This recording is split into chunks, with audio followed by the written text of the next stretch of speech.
Hey everyone, I'm Will, and in this video we are talking about wide-angle lenses and how to best use a wide-angle lens when it comes to landscape photography. Let's take a look.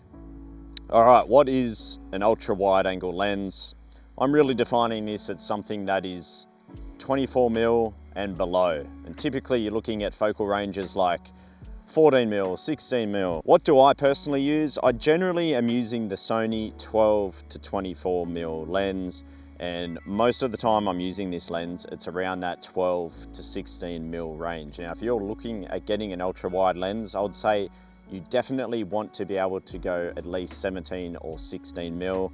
If you can be wider, I highly recommend it. Now, if you're not used to using a lens like this, it might seem very foreign and strange. So we're going to look at some examples and how to best maximize using an ultra wide angle lens. This lens is all about being able to create a high sense of depth and three-dimensionality, and it's highly beneficial when we have some subject matter relatively close to us and we're trying to incorporate that subject matter that might be in the background in conjunction with a foreground which is more or less at our feet. It gives us the ability to shoot an incredibly wide perspective and pull everything together. So think about maybe a mountain valley where we're incorporating foreground, midground and background, and maybe you're shooting a tree or a waterfall. We're not just capturing the subject by itself, we're capturing the subject in context with the greater environment. That's what using an ultra wide angle lens is perfect for. So I've got a bit of an example here with this lone tree in the field, kind of a classic landscape photography scene.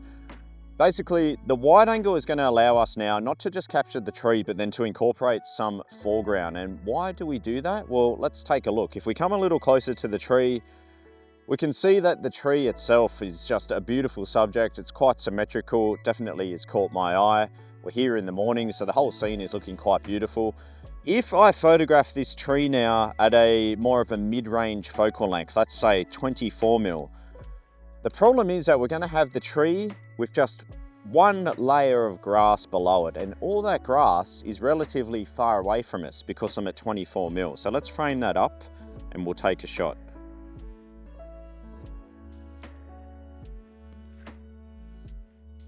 Now, when we look at this one, we have a very simple image. I'm not saying it doesn't work, but we can see that the grass is all the same size down the bottom, and then we jump into our tree.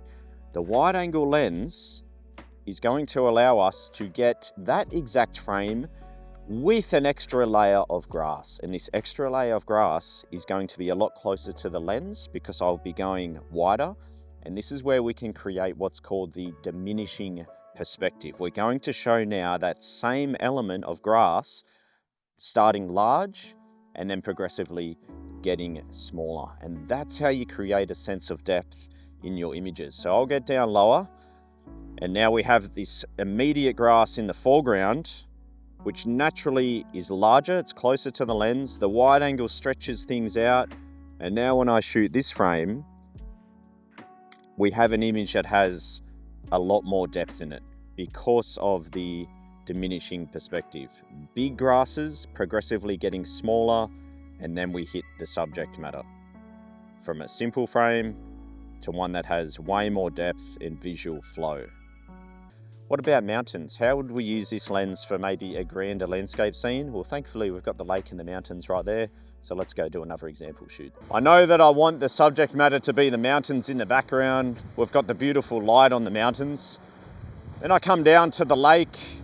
Most of the distant water from our perspective back here is not very interesting. The most interesting water is right on the shoreline where I've got crashing waves, and then there's some pools with reflections. This is where the ultra wide is going to come in handy. It's going to allow us to now incorporate all those layers to create the sense of depth and get that whole perspective of the greater environment. One example shot could be right here where I'm going to include this foreground matter. There's a pool with some stones in it. Now again, I'm going to get a little lower, and the reason why I'm going to get low is to bring the two worlds together. I want to bring the foreground closer to the background mountains. That's why generally, not always, but I will avoid being too high. So this time, and I'm not going to be so wide, I might be more around 16 or 18mm because my subject matter is a bit further away compared to the tree that we had earlier. I'll get down low, And now I'm able to line all of this scenery together. And what I'm trying to do in this case is use the curvature of the sand sweeping through, and then we hit those background mountains. Another way we can use it is shooting the waves right on the foreshore. So why don't we go have a look at that? Beautiful crashing waves on the foreground. If I get lower and closer with my wide angle, we're going to get big waves transcending and getting smaller, and then it'll pull us through to the mountains in the back. So I'll come over. If I do it from up here, like I said, all those waves just look like the same size. They have zero impact and there's zero sense of depth from this perspective. I'm going to literally just go another 3 feet closer and get lower, and it makes a world of difference to the image. So I'll go down low. Now I've got the waves right in the front of the frame, and I'll time it just as they crash over, waiting for the right little crash, bit of a slow shutter speed. Much better. We get a strong sense of depth now. And here is our diminishing perspective. We have wide water progressively narrowing up, and it just pulls the eye through the frame like a triangle. And that's the same effect that I'm trying to get in a lot of my scenery. I love shooting the big grand landscape, but it's really critical, if you want to get that context and that environment, to keep in mind the diminishing perspective. That's how we create that three-dimensional pull, just like a triangle, wide to narrow.